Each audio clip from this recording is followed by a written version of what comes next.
Bienvenue à Huchon. Eh bien, officiellement, c'est le printemps, mais vous le voyez, l'hiver a décidé de nous jouer des tours ce matin. Et pourtant, cela n'a pas arrêté les membres de l'association des producteurs et transformateurs de marrons du Morvan. Ils sont là pour nous donner un cours de greffage de châtaigniers du Morvan, un savoir-faire ancestral qu'ils souhaitent transmettre. Ils ont vendu l'année dernière 150 petits greffons. Venez, ça se passe ici.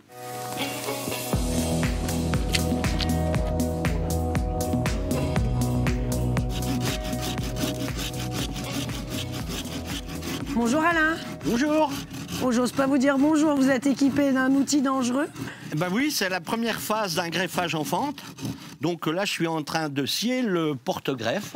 Le porte-greffe de châtaignier. Le porte-greffe de châtaignier. Alors ça, c'est quoi? C'est déjà du châtaignier, le porte-greffe? Ça, c'est le porte-greffe. C'est un châtaignier qui a poussé tout seul en forêt, issu d'une petite châtaigne noire. Et un porte-greffe comme ça, pour greffe en fente, il a entre 4 et 5 ans. Donc ça, c'est la deuxième phase, on rafraîchit. La troisième phase, on va fendre. Ok, alors ça, c'est important. On fend le porte-greffe. On fend en passant par le cœur. Ok. Voilà. Après, on va bien sûr enlever le couteau, mon outil. Et on va remplacer par une petite cale qui va permettre d'écarter les deux morceaux pour pouvoir insérer le greffon. Pourquoi là on greffe du châtaignier sur du châtaignier? Alors ça s'appelle un peu la compatibilité. Si on veut réussir au mieux, c'est d'utiliser la greffe, le châtaignier et le porte-greffe et la greffe toujours sur le même châtaignier. Alors, c'est la même variété de châtaigniers. Et donc, on utilise ces petites châtaignes et on va prendre des greffons sur nos anciens marronniers, ce qu'on appelait nous des marronniers, mais qu'on appelle maintenant des châtaigniers greffés, sur lesquels on ramasse nos fruits. Il n'y en a plus des châtaigniers du Morvan? Il y en a encore, mais qui sont en mauvais état. Ah. Ils ont entre 200 et 300 ans et ils ont subi les assauts des différentes tempêtes, en particulier 2000, qui nous en a fracassé beaucoup. Il y a des générations qui n'ont pas greffé. Et le savoir-faire qui a duré longtemps, c'est perdu. Et je suis reparti pour faire des châtaigniers nouveaux qui vont produire, eux, dans 15 ans. Et votre technique, elle marche?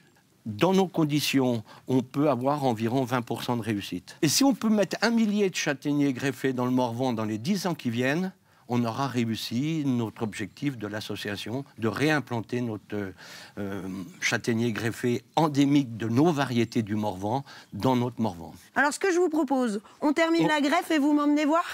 Oui, on peut faire ça. Il y a ce qu'il faut. Allez.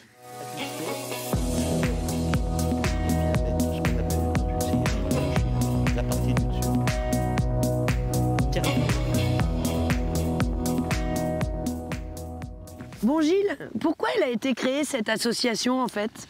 Eh bien, cette association a été créée dans les années 70 et nous l'avons, redynamisée ces derniers temps pour régénérer les arbres encore viables mais qui sont en mauvais état, qui ont été abîmés par les tempêtes, et pour remplacer les arbres qui sont morts.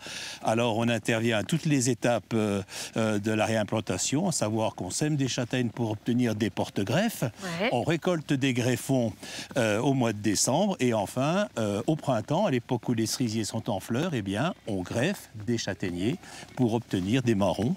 Et à terme, bien entendu, on encourage la transformation du marron sous toutes ses formes, à savoir farine, confiture, crème. Avant, des châtaigniers, tout le monde en avait dans son jardin?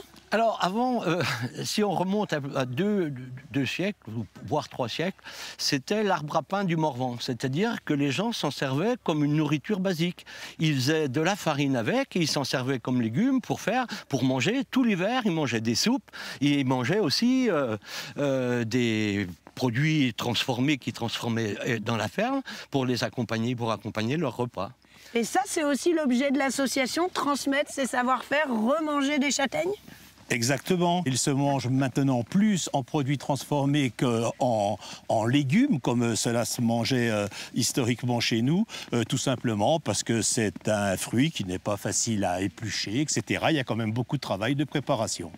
Mais aussi aujourd'hui, avec l'évolution des gens qui font de plus en plus d'allergies au gluten, le marron a cette particularité de ne pas avoir de gluten. Et il peut servir aussi bien en farine pour faire des pâtisseries, des crêpes, et c'est très bon.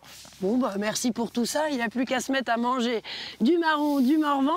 Et d'ailleurs, si vous voulez apprendre à greffer ou acheter des produits transformés, rendez-vous le 3 mai à Saint-Léger-sous-Beuvray il y a un stage de greffage avec les garçons.